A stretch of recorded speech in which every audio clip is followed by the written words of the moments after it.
Bonjour à toutes et à tous.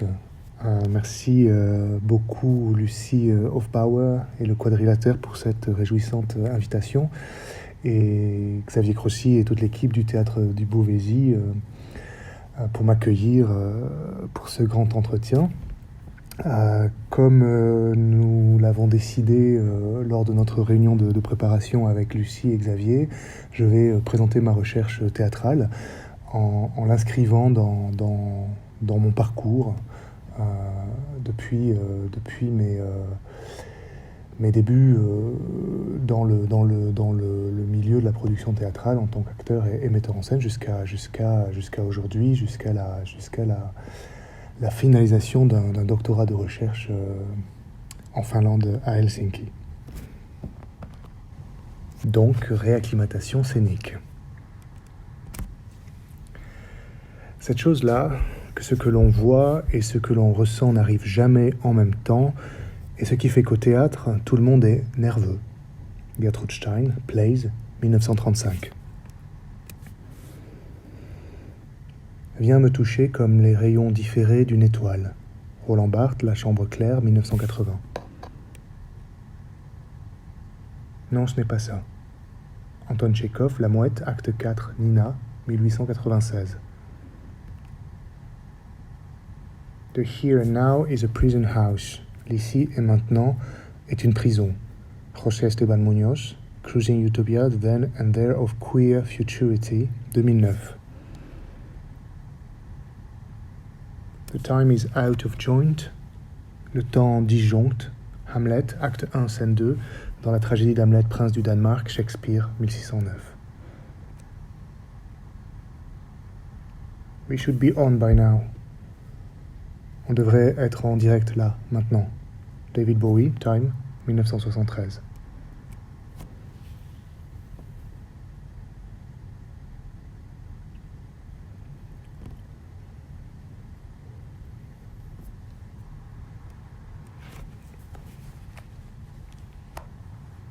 Je suis né en 1973 au Pays Basque Nord, du côté français.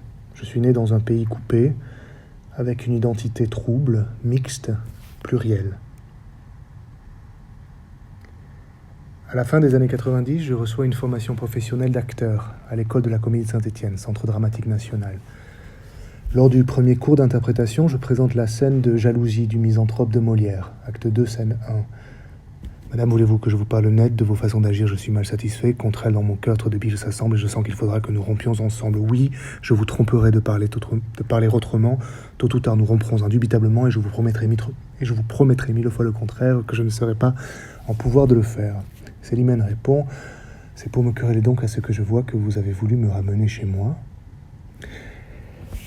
Et donc, à la fin de la scène, tout le monde rit dans l'assemblée. Ce n'est pas ma volonté de faire rire, bien au contraire, je joue la scène avec rage et sérieux, avec une réelle charge émotionnelle, et une conviction toute stanislavskienne. Je comprends à l'issue de la présentation de la scène que c'est mon accent qui les amuse, mon accent basque. Mon professeur d'interprétation me propose alors, avec beaucoup de douceur, 2 possibilités. La première, je garde mon accent et je deviens un acteur comique, avec un spectre de travail et d'embauche professionnel réduit. 2, je travaille phonétiquement à perdre cet accent et à normaliser ma prononciation du français.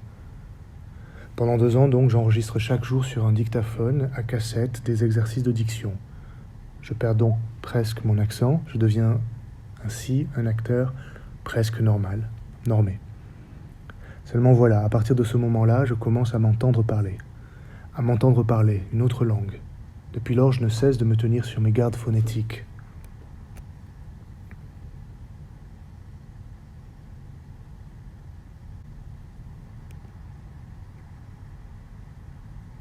Se m'entendre parler, cette langue phonétiquement correcte, provoque un inconfort permanent dans mon travail d'acteur.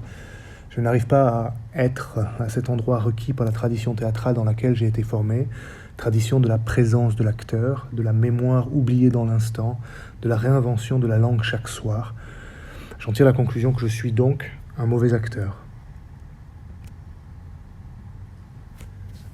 En même temps, je suis très vite attiré par la direction. Aussi, je me libère de l'angoisse d'être un acteur disloqué et raté en passant à la mise en scène. Dans la région Rhône-Alpes, dans les années 2005, je mets donc en scène des pièces de théâtre dans des bâtiments qu'on appelle des théâtres, avec des budgets alloués par les autorités publiques en charge du spectacle qu'on nomme vivant, à la compagnie théâtrale lyonnaise dont je suis devenu le directeur. Des pièces de théâtre contemporain, produites dans la logique temporelle située, faite de la succession des épisodes de lecture, répétition, générale, première, représentation, matinée en après-midi, et puis parfois tournée. Ces pièces sont produites, financées, créées et jouées, comme je le dirai plus tard, dans une écologie de la scène in vitro, c'est-à-dire à l'intérieur de cette logique de production et à l'intérieur d'une architecture scénique donnée, héritée, établie. Et même si ce travail participe d'une époque d'une certaine déstabilisation des conventions scéniques provoquée par l'avènement du théâtre post-dramatique et par l'ouverture ou réouverture du plateau à la transdisciplinarité, ces mises en scène, aussi hétérogènes et multimédia soient-elles, s'inscrivent pleinement dans cette logique économique, cette écologie de production internalisée, dominante, perpétuée, relevant d'une continuité dans ces infrastructures. En 2007, percevant cela, sans vraiment l'articuler encore, mais ressentant à nouveau une forme d'inconfort fondamental, je prends la décision d'arrêter et je sors de cette activité in vitro, microcosmique, théâtrale.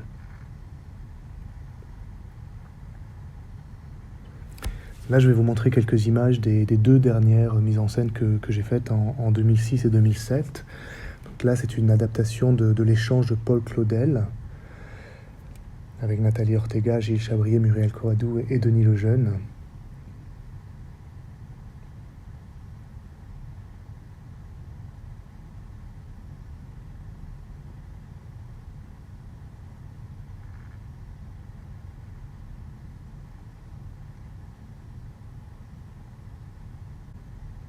Et ici, ma dernière mise en scène de théâtre donc in vitro, ici le grand plateau du théâtre de la Croix-Rousse à Lyon, pour une adaptation de La Mouette de Tchekhov ayant pour titre Kostia.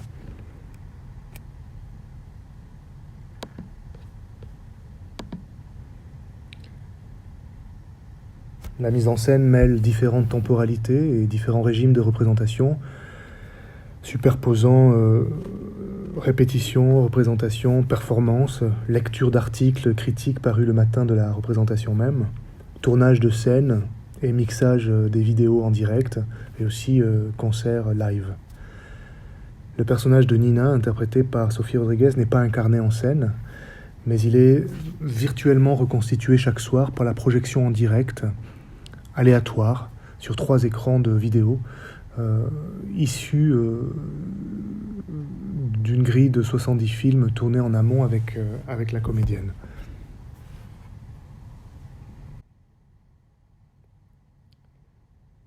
La mise en scène mêle différentes temporalités et différents régimes de représentation en superposant répétition, représentation, performance, mais aussi des lectures d'articles critiques parus le matin même de la représentation, et aussi du tournage en direct de scènes, du mixage vidéo et de la musique live. Par exemple, le personnage de Nina, interprété par Sophie Rodriguez, n'est pas incarné en scène, mais il est virtuellement reconstitué chaque soir par la projection en direct et aléatoire sur 3 écrans de vidéos issues d'une grille de 70 films que j'ai tourné en amont avec la comédienne.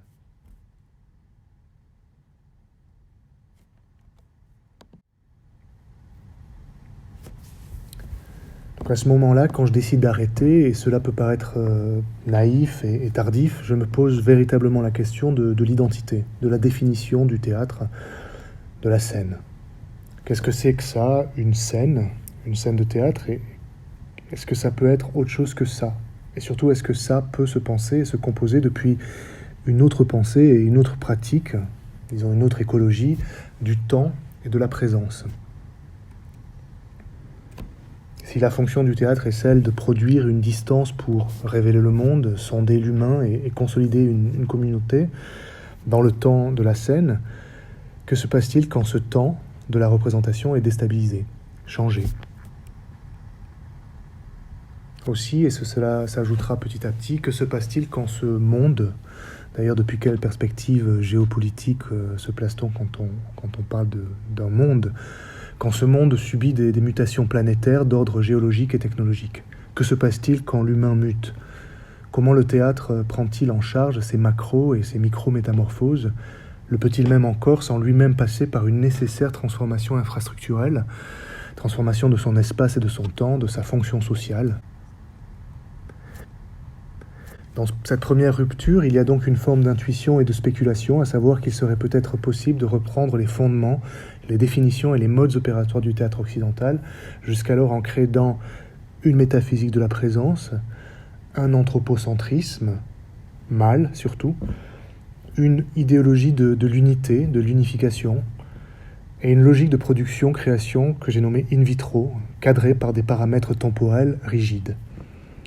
Il me fallait donc sortir de ça afin de regarder et d'examiner cette construction, cette production et cette organisation du vivant théâtral, et cette logique temporelle dominante, imposée, garantie, et tenter de proposer une alternative. Je repartais des origines, du théâtre grec, antique, ici Delphes, Épidore. Je repartais aussi de la pastorale soultine, la pastorale basque. Et aussi, je regardais du côté des origines du théâtre asiatique, et notamment du théâtre japonais, le théâtre No, notamment. Et plus précisément, du mythe fondateur du théâtre traditionnel japonais, rituel de performance ou mode de représentation appelé kagura, et reposant sur le mythe d'une jeune danseuse, Ameno Uzume, qui un jour dansa devant une grotte pour tenter de faire sortir la divinité Amaterasu de cette grotte. Donc on est en présence de l'idée d'une représentation scénique sans public, pour l'environnement, pour la nature, sachant que dans la religion shintoïste japonaise, cette nature-là, cet environnement est divin, est constitué d'une multitude de divinités. Ça, c'est une image que j'ai faite en 2017 à Itsukushima, et c'est l'image d'un théâtre No à marée basse.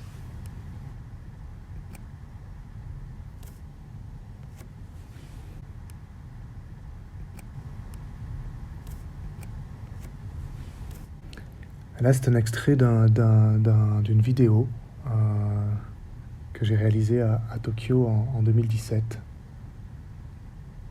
pour le projet Backdrop.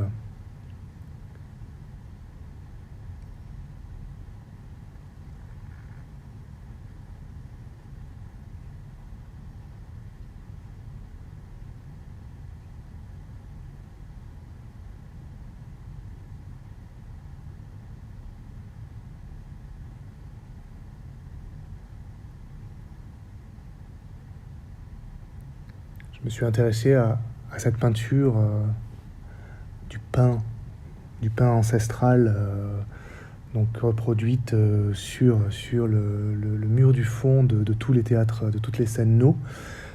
Et j'ai découvert que ce pain représentait, en tout cas était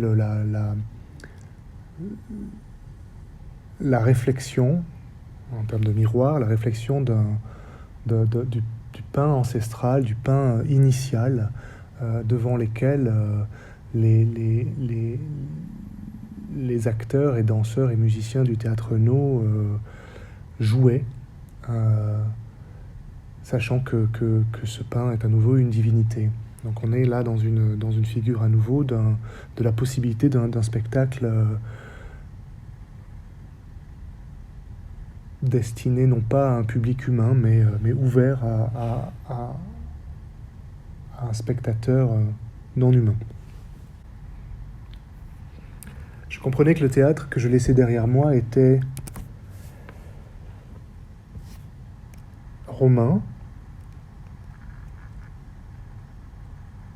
avec la construction d'un mur séparant d'un accès direct à l'environnement, et puis répondant à une logique d'architecturale, architectonique, mathématique, anthropocentrique, théâtre à l'italienne.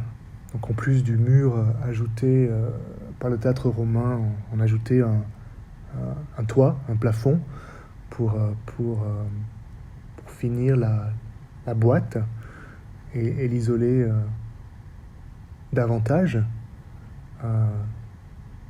de l'extérieur, répondant à une logique de perspective et de centripétalité, donc de regard et d'attention portée de façon monofocale vers le centre de la scène. Et ici, une image du centre de la scène avec Sarah Bernard. Donc cette boîte noire, donc au centre de cette scène, au point de fuite, sans fuite, de la perspective, de l'attention des spectateurs, quelque chose, donc le plus souvent quelqu'un devait arriver, apparaître dans l'épiphanie réparatrice de l'ici et maintenant, une vérité, si on se place d'un point de vue téléologique, ou bien une grâce, si on n'est plus porté à une théologie, et que ce surgissement, cette révélation du supposément caché et invisible, et son expérience collective toute synchronisée, devait faire communauté, générer de l'un, unifier et purger. Dans ce moment de sortie de cette scène-là, de cette architecture-là, de cette construction-là, j'ai la chance de tomber sur l'œuvre de Jacques Derrida que je méconnaissais jusqu'alors et qui m'offre des clés et des leviers, à travers des notions, des concepts comme la différence, le spectre, la trace, et j'en passe. Des clés et des leviers qui me permettent de sortir de la métaphysique de la présence sur laquelle repose la tradition théâtrale qui m'a produite. Je découvre aussi la queer theory, Judith Butler, José Munoz, entre autres, qui font vaciller les normes, les identités, les systèmes binaires. Et je lis Elinor Fuchs, universitaire américaine, qui trace une autre tradition, une autre histoire du théâtre occidental dans son livre en 1996, La mort du personnage, et ouvre la perspective d'un théâtre en absence, d'un théâtre paysage, d'un théâtre non anthropocentré. J'ai aussi la chance de voir au MACBA de Barcelone l'exposition Théâtre sans théâtre, curatée par Gérard Blisten. Enfin, je plonge dans une forme de rééducation en m'exposant aux arts visuels et à l'histoire de l'art contemporain. Je prends conscience alors que, bizarrement, à la différence de la danse contemporaine, ce milieu théâtral qui m'a fait a mis longtemps à faire son update en relation de l'histoire des arts visuels contemporains. Et donc de Robert Filliou, notamment les No Play for No Audience, les pas de pièces pour pas de public, à Pierre Huyghe, en passant par Gordon Matta Clark, Nancy Holt, Robert Smithson, le Black Mountain College, l'esthétique relationnelle, l'installation, l'art contextuel, l'art du ratage, the art of failure. Je dis que je fais mes beaux-arts sur le tard et sans l'école. Je me dis que non, finalement, je n'étais sans doute pas un mauvais acteur et que peut-être j'aurais dû garder mon accent basque. Je commence à penser qu'il est peut-être possible de sortir de la métaphysique de la présence et de l'héritage idéologique de l'un sans pour autant abandonner le désir de la scène. Et je prends goût à la recherche, à sa temporalité, indexée à l'idée de durée et non prise dans la vitesse du projet après projet, qui est une autre temporalité que je considère toxique du milieu théâtral subventionné que je fuyais.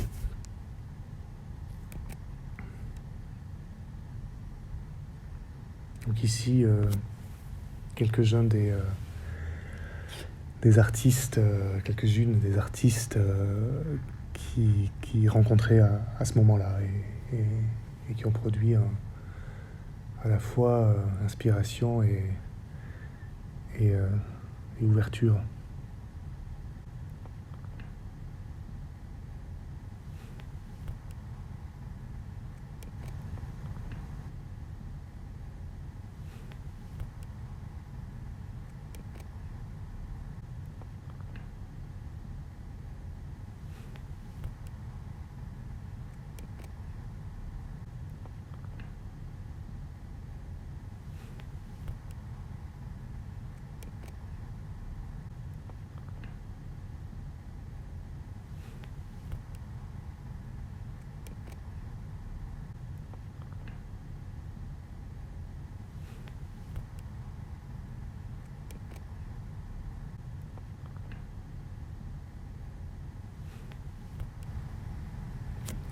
Alors je me déterritorialise, je diffère, je jachère, je change de géographie, je change de temporalité au travail, à l'œuvre. Je change aussi de relation à la notion d'auteur, à savoir que je sors de cette omnipotence de la direction théâtrale en engageant des processus d'hybridation, de collaboration intermédiale ou transmédiale. En 2009, je participe aux recherches du collectif Compost à Berlin. En 2010, je commence à travailler avec le chorégraphe finlandais Simo Kellokumpu, avec qui je continue de collaborer. Et en 2012, je commence à travailler en duo avec l'artiste visuelle et photographe Aurélie Petrel, avec qui je continue de travailler aussi sous le nom de Petrel Roumaniac Duo, en collaboration avec la galerie Valeria Cetraro à Paris. Cette période de sortie, de scène, de rééducation et de lancement de collaboration n'est pas rhétorique. Elle se dispose via des gestes, des actes, des pièces, comme par exemple pièce intitulée « Ce théâtre laissé intentionnellement blanc ». En 2012, j'obtiens de la direction du théâtre de l'Élysée de Lyon une carte blanche. Et donc littéralement, j'honore cette carte blanche en leur demandant l'autorisation de repeindre la boîte noire du théâtre, le théâtre intégralement en blanc.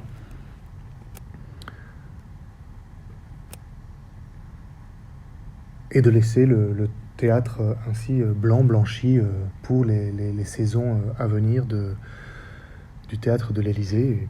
À ce que j'ai entendu dire, le théâtre est toujours blanc.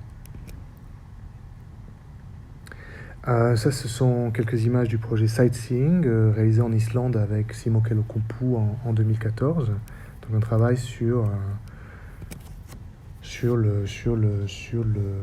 le public et l'environnement. Ça, c'est une pièce expérimentale que j'ai réalisée en 2014 au Théâtre de la Croix-Rousse, qui a pour titre Revenance et pour laquelle j'ai demandé à tous les acteurs qui jouaient dans la pièce que je vous ai montrée de Claudel en 2006. Donc 7 ans après, j'ai redemandé à chacun d'entre eux de me rejoindre séparément chaque jour sur la même scène où on avait monté le Claudel. Et pendant la durée de la pièce, 1h30, j'ai demandé à chacun de tenter de se remémorer leur parcours, à la fois physique mais aussi textuel de la pièce. Et tout cela dans le théâtre maintenu dans l'obscurité avec pour éclairage uniquement ce qu'on appelle au théâtre la servante, c'est-à-dire cette lumière laissée en permanence dans les théâtres pour éviter un accident si quelqu'un entre dans le théâtre non éclairé. Et là, ce sont quelques images de la première pièce photoscénique réalisée avec Aurélie Petrel en duo. Donc depuis, dès 2012, j'ai commencé à collaborer en tant que duo avec Aurélie Petrel. Ma remise en question de la temporalité théâtrale, rencontrant les recherches d'Aurélie sur la temporalité des images et de la photographie. Je n'ai pas le temps ici de présenter de façon détaillée le travail du duo, mais rapidement signaler qu'après avoir pendant quelques années travaillé à ce que nous avons nommé des installations à protocole de réactivation, pour lesquelles il s'agissait de faire circuler, de faire évoluer des objets photographiques dans des expositions d'art visuel, selon un principe de reconfiguration ad libitum. Nous avons orienté notre travail vers ce que nous appelons des pièces photoscéniques. Ces pièces sont en appui sur des pièces de théâtre, comme ici, notre première pièce photoscénique de rêve, qui est basée sur Le Songe d'une nuit d'été de Shakespeare. Donc pendant 5 jours et 5 nuits sans nuit, autour du solstice d'été en Finlande, nous nous sommes retrouvés avec une équipe de collaborateurs, Naji Gianni, Simo Kelukumpu et donc Aurélie et moi, pour mettre en scène la pièce de Shakespeare dans une petite île, ou sur une petite île au large d'Helsinki. Cette mise en scène n'étant pas destinée à être jouée devant un public, mais uniquement photographiée, et puis rejouée ultérieurement, en absence du texte et des corps, à partir de la création d'objets photographiques réalisés depuis une sélection des prises de vue. Donc ici, vous avez à la fois des prises de vue de la mise en scène sans public dans la forêt de l'île, et des images de la restitution de la pièce photoscénique jouée ultérieurement en extérieur ou en galerie. Je vous invite à regarder sur le site de la galerie Valeria Cetraro pour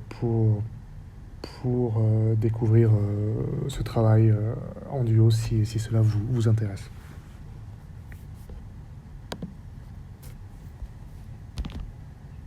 Pendant toute cette période de transition, de réinitialisation, de reset, entre la sortie de la boîte noire et l'amorce du projet de recherche doctorale, donc réacclimatation scénique, je tente également diverses nomenclatures. J'essaie de nommer le théâtre que je cherche.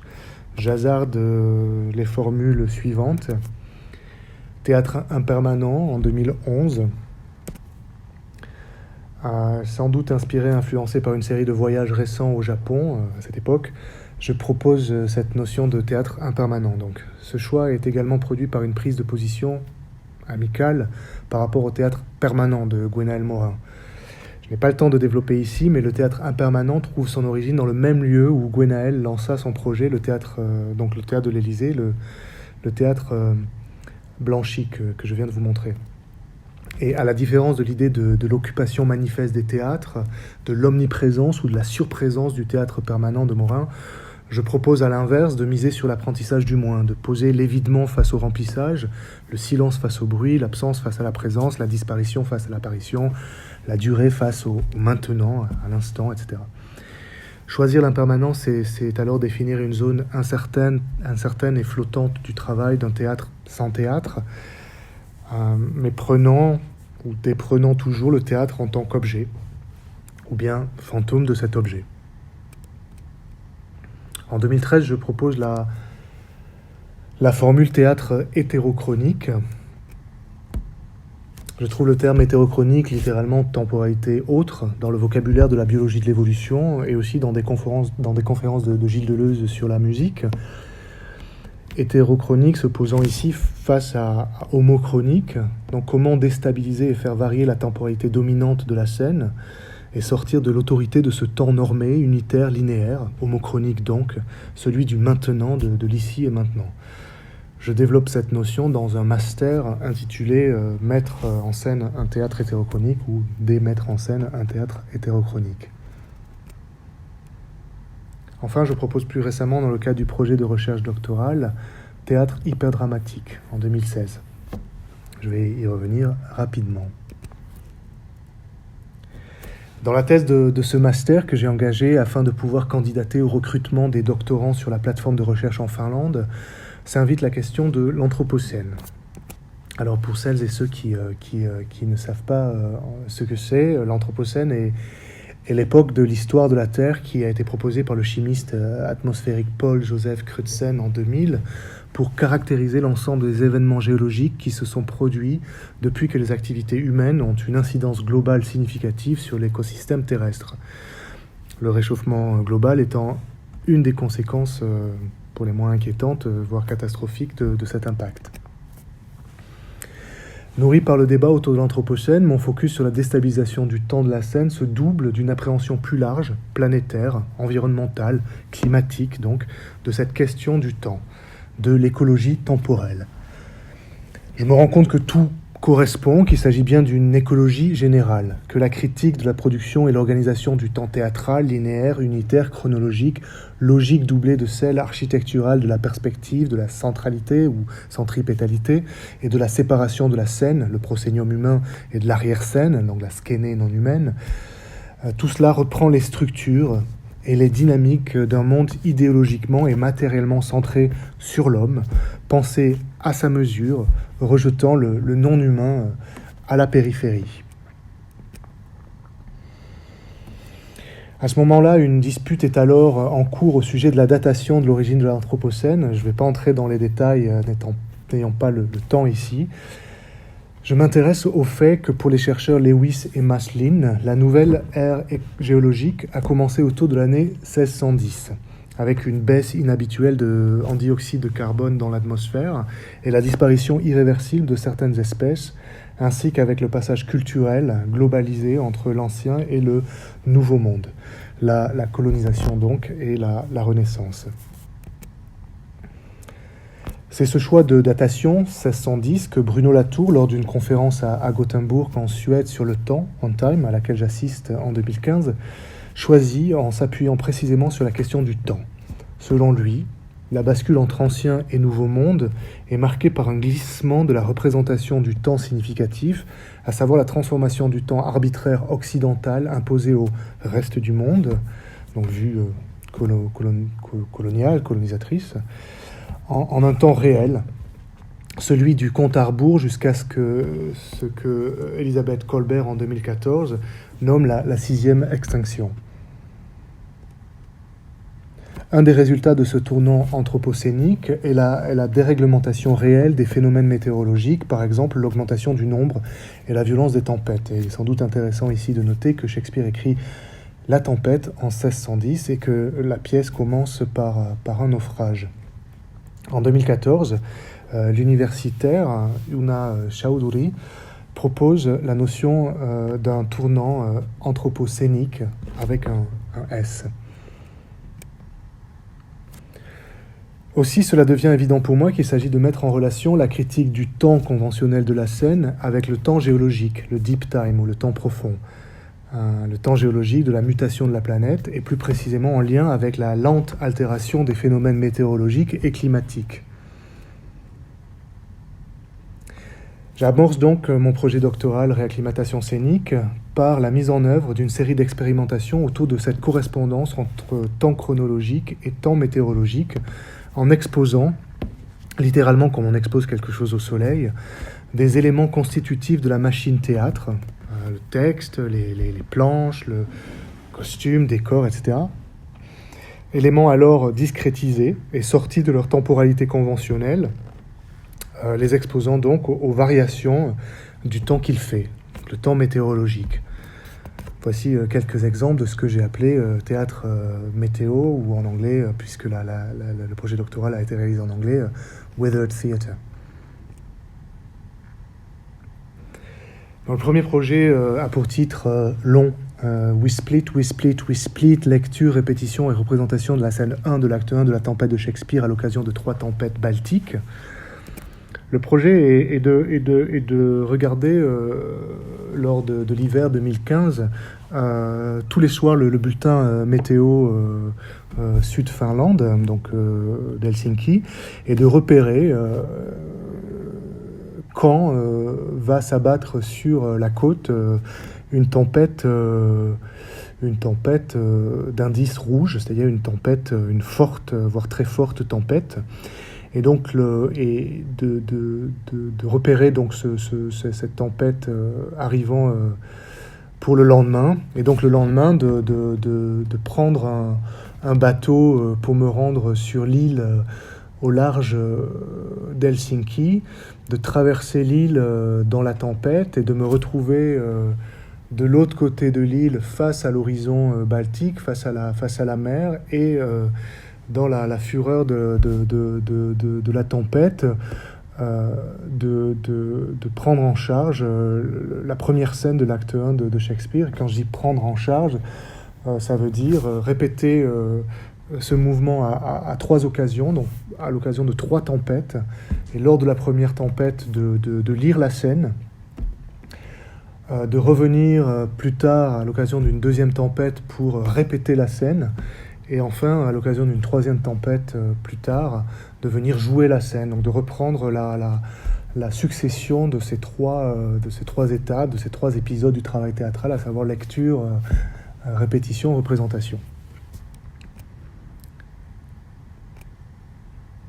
Rowing, the washing of dim tides. I'll be angry yet through every drop of water swear against it and gave that wish to blast them. Mercy on us!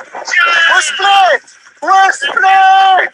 We're split! Farewell, my wife and children! Farewell, brother! We're split! We're split! We're split! Let's all think we're king. Let's take leave of him.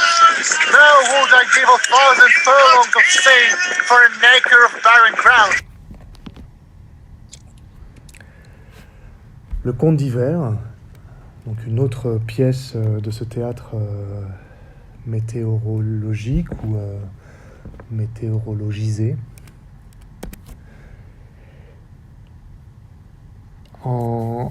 Toujours pendant l'hiver de 2015, je récupère dans l'atelier de construction de décors de la Theatre Academy, de l'académie de théâtre dans laquelle je réalise le doctorat. Je récupère 3 planches poutres en bois qui sont dans la partie, dans le recyclage, dans le stock de recyclage de l'atelier de construction scénographique.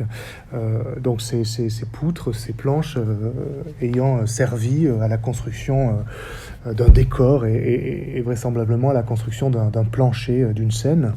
Et donc je récupère ces trois poutres, ces 3 planches, et je vais les disposer sur la mer gelée, dans une baie pas loin de l'institution, de la Theatre Academy. Et donc je dépose ces trois planches en parallèle, et puis je reviens régulièrement sur le lieu pour être témoin de l'évolution du paysage et de la scène. Et cette image est une image que j'ai réalisée alors que la mer glacée fond. Donc on doit être à la fin du mois de mars, quand la glace commence à craquer, à se diviser et à fondre. Et donc j'ai fait cette image qui est la seule trace gardée du projet et qui a été imprimée sur un grand format et exposée sur la scène d'un théâtre, d'une boîte noire avec un sol blanchi pour l'occasion. L'annulation, un 3e projet de ce théâtre météo. Donc je suis invité, ça c'est le flyer, le poster original de la pièce. Je suis invité à faire une installation dans une galerie qui est située sur cette île. Et cette île a pour caractéristique de n'être accessible en hiver que si la mer est gelée. Donc il faut marcher sur la glace pour rejoindre l'île. Donc je suis invité pour faire une installation au mois de février, et je propose une installation qui consiste à transformer l'espace de la galerie en réserve, une sorte de cave de rangement dans laquelle serait stocké du matériel de théâtre, et notamment des costumes, des accessoires et divers éléments de construction scénographique pour une représentation amateur ou semi-professionnelle de la tempête de Shakespeare pendant l'été dans la forêt. Mais un problème se pose à la réalisation de cette installation, c'est que quelques jours avant d'amener le matériel à la galerie, il y a un redoux, un réchauffement soudain et inhabituel pour la saison, et la mer fond partiellement, et donc l'île n'est plus accessible. Et donc je ne peux pas installer le projet dans la galerie sur l'île, mais je décide néanmoins de transformer le travail en un événement. Pendant une seule journée, de convier les spectateurs, les visiteurs à cette situation, à cet interruptus. Et donc le projet se transforme en un projet intitulé L'Annulation, où j'invite les visiteurs à venir faire l'expérience de cette pièce bloquée par le réchauffement climatique.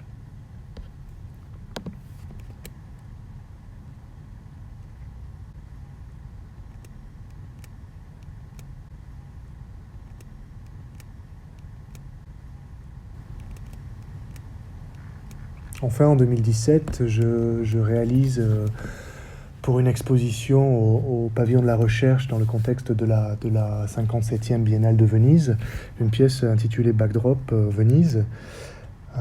Je pars du tableau de Canaletto datant de 1720 qui a pour titre La Commedia dell'arte sulla Piazza San Marco, la comédie dell'arte sur la place Saint-Marc. Et je décide de réenacter, de rejouer, de reprendre ce tableau in situ, donc sur la place San Marco. Mais je décide de ne reprendre du tableau que le cadre scénique et la toile de scène. Dans le tableau de Canaletto, on voit bien que la toile de fond de scène, les draps monochromatiques utilisés pour ce fond de scène, permettent d'isoler le personnage, donc l'humain actant, jouant, donc de l'isoler d'un environnement qui est alors dissimulé, caché, annulé par ce fond de scène. Et donc j'inverse cette idée-là et je ne garde qu'un fond de scène uniquement attaché à la barre supérieure du cadre de scène, et je transforme ce drap de fond de scène en un film plastique PVC qu'on utilise en général pour recouvrir les serres végétales.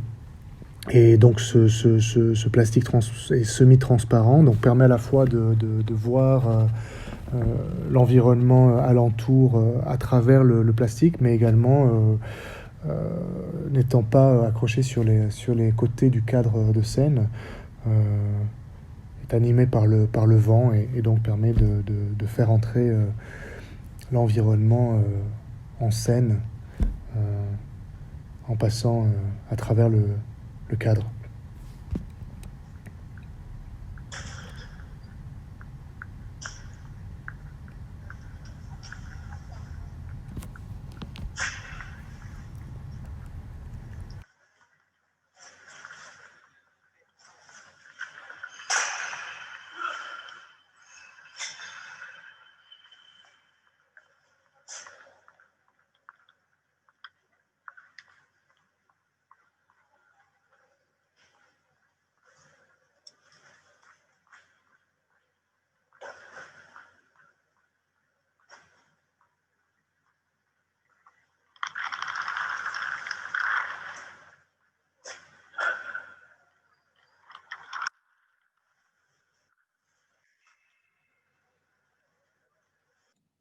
En 2018, je réalise également une pièce qui, elle, n'est pas en relation avec la météorologie, mais qui ouvre l'idée d'une régénération scénique en repensant la relation au non-humain et à ce qu'on appelait jadis la nature. Je réalise cette pièce à la suite d'une résidence de 3 mois au Musée des Arts Scéniques de l'Institut du Théâtre de Barcelone. Et la pièce a pour titre Réacclimatation. C'est la première fois que ce mot de réacclimatation apparaît dans mon travail et dans ma recherche. Pendant 3 mois, je fais donc des recherches autour des maquettes de décors et des cadres de scène du théâtre catalan de la fin du 19e siècle et du début du 20e siècle. des corps représentant donc la nature, et notamment les scénographies végétales et florales de l'époque. Je mène aussi en parallèle une recherche sur l'histoire de l'architecture dendriforme, donc dendriforme signifiant une architecture qui puise son inspiration des arbres. Un mouvement dont l'architecte catalan Antonio Gaudí est un des représentants historiques. Donc ça, ce sont quelques images de la recherche dans les archives du musée des arts scéniques de l'Institut del Teatro de Barcelone.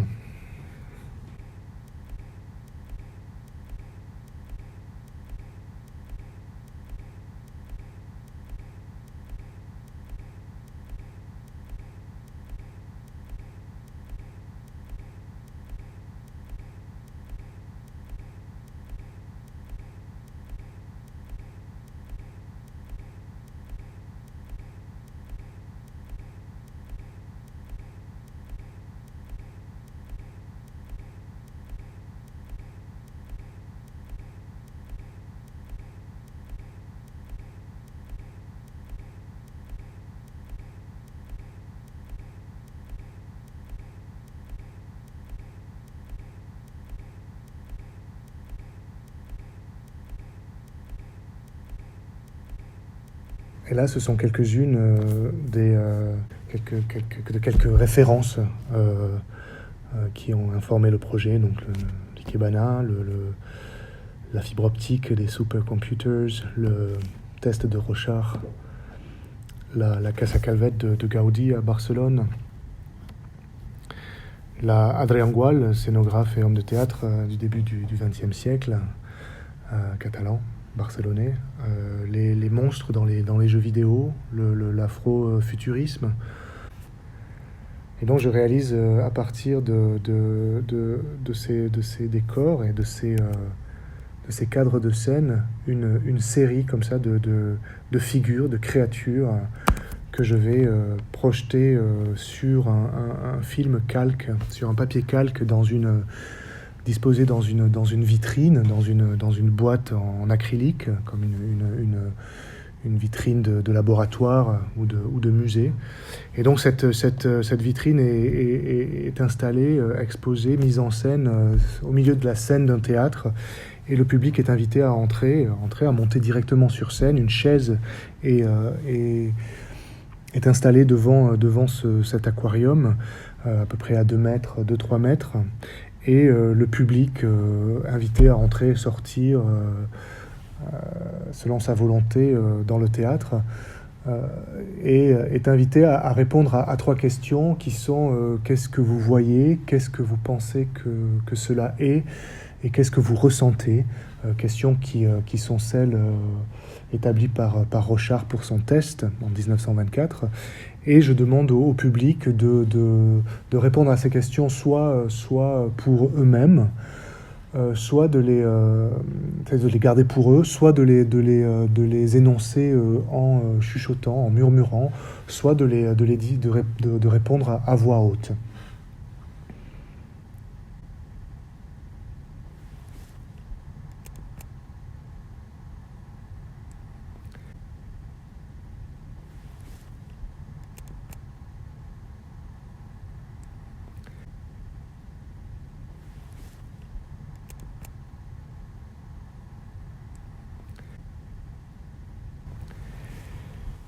Comment repositionner le contrôle esthétique humain de la scène en prenant en considération l'élargissement de la participation créatrice à ce qui était considéré et dissimulé en tant que backstage ou arrière-scène ou fond de scène ou coulisses?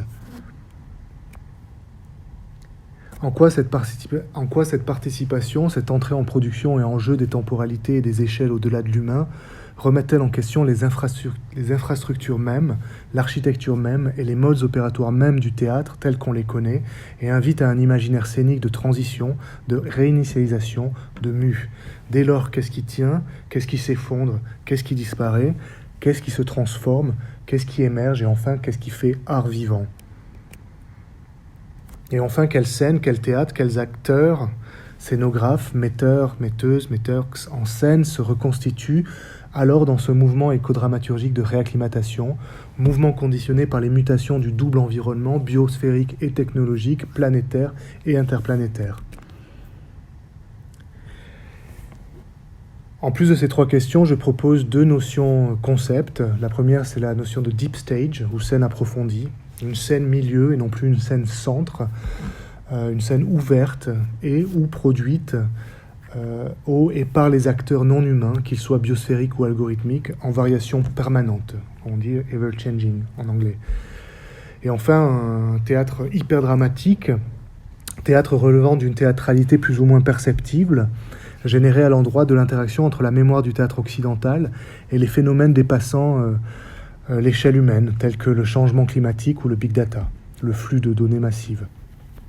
Le terme hyperdramatique renvoie à la notion proposée par Timothy Morton en 2013, la notion d'hyperobjet, qui sont des phénomènes hors de portée de la perception humaine et pourtant avérés par des instruments de mesure scientifiques ou bien appréhendés intellectuellement.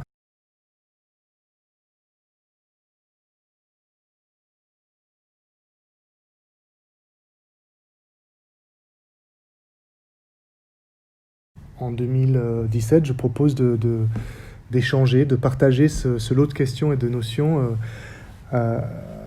avec l'architecte, commissaire et chercheuse Emmanuelle Chiappone-Piriou, que j'invite à mi-parcours de ma recherche doctorale, et cela dans le désir et la nécessité de passer d'une démarche de déconstruction à un processus que je dirais plus génératif. Je propose à Emmanuelle de co-diriger ensemble un nouveau projet intitulé WeSank, donc WeSank qui signifie en anglais we, nous, Sank, Speculative Architecture for Neganthropocenic Chronotopia, donc des architectures spéculatives pour des chronotopies néganthropocéniques. Lors de notre préparation du projet, Emmanuelle engage tout un pan de l'histoire de cette architecture à la lisière de tout le reste, comme elle le dit. Une histoire de l'architecture à dimension expérimentale à la croisée des autres champs disciplinaires et plus particulièrement de l'art et de la computation. Donc voici quelques images d'architecture qu'Emmanuelle propose d'injecter dans le projet. De Hans Rücker, Claude Parent, Arata Isozaki, Ruth and Domenig, Medium Total,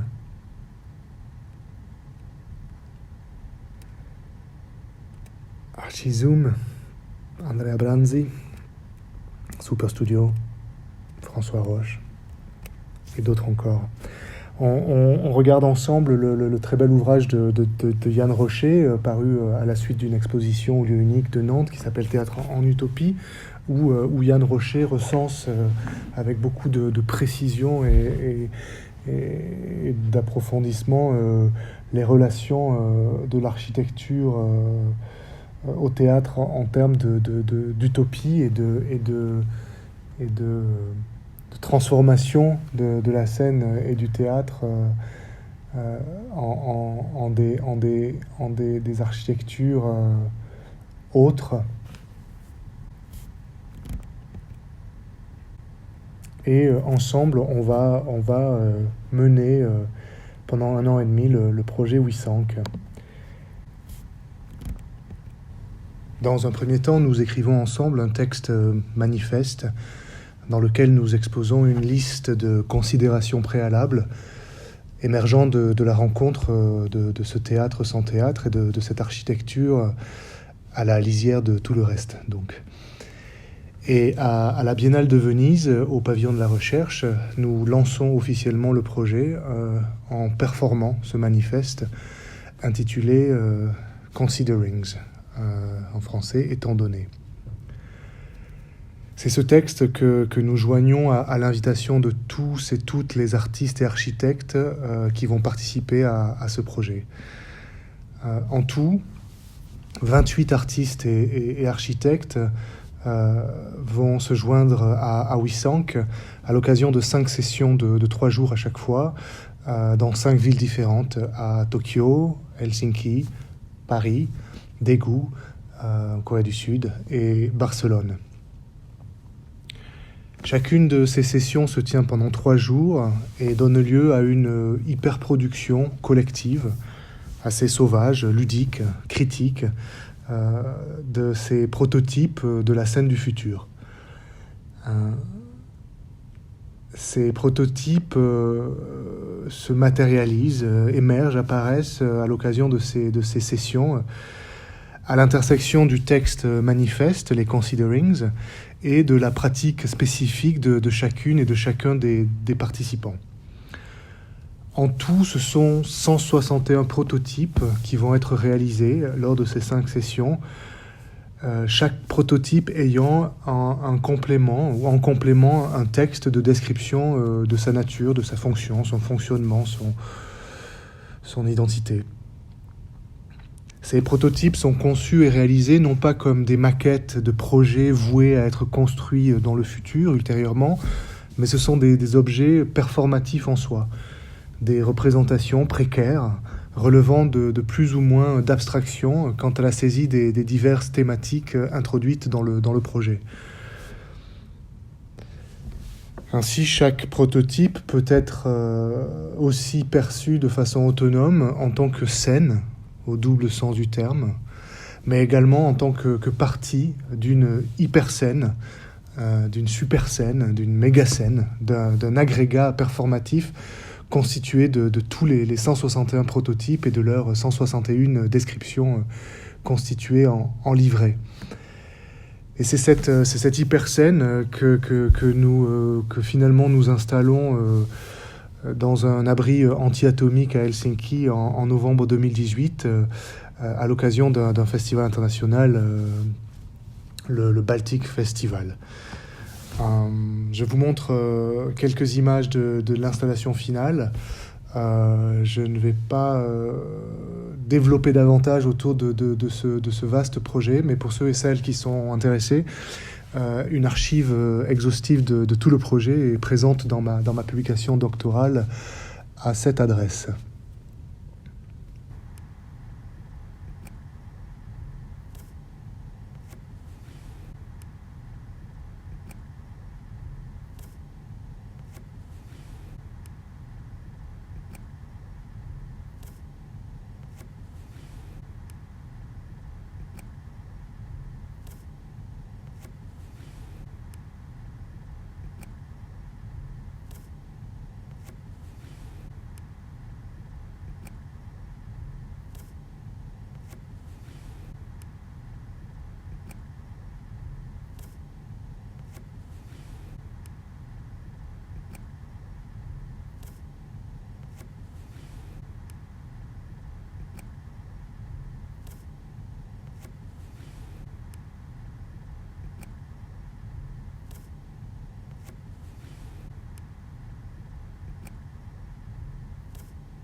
Merci beaucoup.